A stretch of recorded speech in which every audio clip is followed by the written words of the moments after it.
Assalamualaikum, salam Malaysia Madani. Pasukan Pengaman Pertubuhan Bangsa Bersatu PBB menyelar serangan Israel yang secara sengaja menyasarkan harta benda mereka di selatan Lubnan selain menyifatkan perbuatan terbabit secara nyata melanggar undang-undang antarabangsa.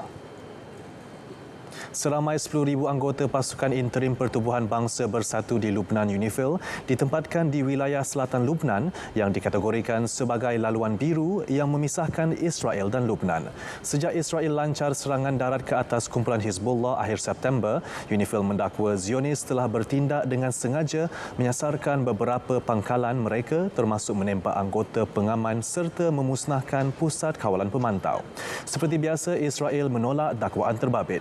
Selain menyatakan fasiliti UNIFIL telah memberi perlindungan kepada pejuang Hizbullah dan menggesa UNIFIL keluar dari wilayah berkenaan demi keselamatan mereka. Namun, gesaan terbabit ditolak pihak UNIFIL. Badan Induk Mahkamah Jenayah Antarabangsa ICC akan lakukan penyiasatan luar terhadap ketua pendakwa rayanya Karim Khan susulan dakwaan salah laku seksual. Perkara itu dimaklumkan dua sumber yang mengetahui rapat mengenai dakwaan terbabit.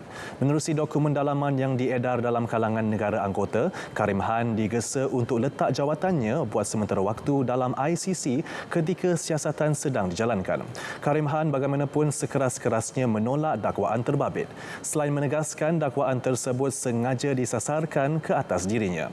Hakim ICC ketika ini sedang meneliti permohonan Karim Khan pada Mei lalu bagi waran tangkap terhadap Perdana Menteri Negara Haram Israel Benjamin Netanyahu, Menteri Pertahanannya dan pemimpin Hamas. Presiden Palestin Mahmud Abbas ucap tahniah atas kemenangan Donald Trump sebagai Presiden baharu Amerika Syarikat. Ucapan itu disampaikannya menerusi panggilan telefon hari ini. Semasa panggilan telefon tersebut, Abbas zahir harapan agar Amerika Syarikat akan beroleh kejayaan di bawah kepimpinan Trump. Dalam pada itu, Trump turut menekankan komitmennya untuk tamatkan peperangan serta mahu menjalinkan kerjasama dengan negara Palestin demi mencapai keamanan serantau. Lawatan rasmi 4 hari Perdana Menteri Datuk Seri Anwar Ibrahim ke Mesir mulai hari ini bakal lakar sejarah penting hubungan persaudaraan Malaysia dan Mesir. Duta Besar Malaysia ke Mesir, Datuk Muhammad Tarikh Sufian berkata ini kerana lawatan atas jemputan Presiden Abdul Fattah Al-Sisi akan buka ruang untuk mempelbagai dan perkukuh kerjasama serta asas yang jadi sinergi usaha bersama dalam meneliti pelbagai isu serantau dan global. Perdana Menteri dijadual tiba di Kaherah pada 6.30 petang waktu tempatan bersamaan 12.30 malam waktu Malaysia.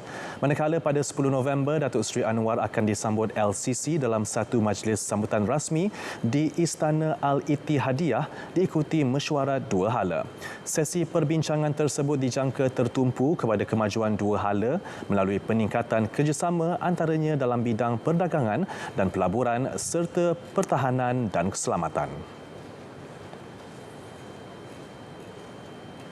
Presiden Filipina Ferdinand Marcos Jr. tandatangani dua undang-undang baharu pada Jumaat bertujuan perkukuh tuntutan negara itu ke atas Laut Cina Selatan yang dipertikai dengan takrifan zon maritim dan laluan laut.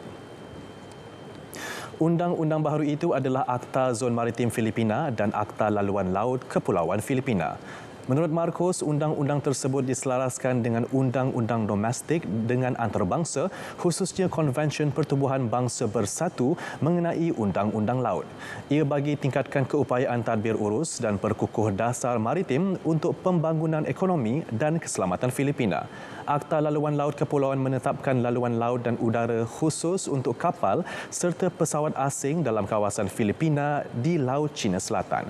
Manakala Akta Zon Maritim merangkumi wilayah-wilayah yang turut dituntut oleh China dalam kawasan yang berada di bawah kedaulatan dan bidang kuasa Manila. Sekian berita dunia dari Sungai ke Segara, Palestin pasti merdeka. Assalamualaikum, salam Malaysia Madani.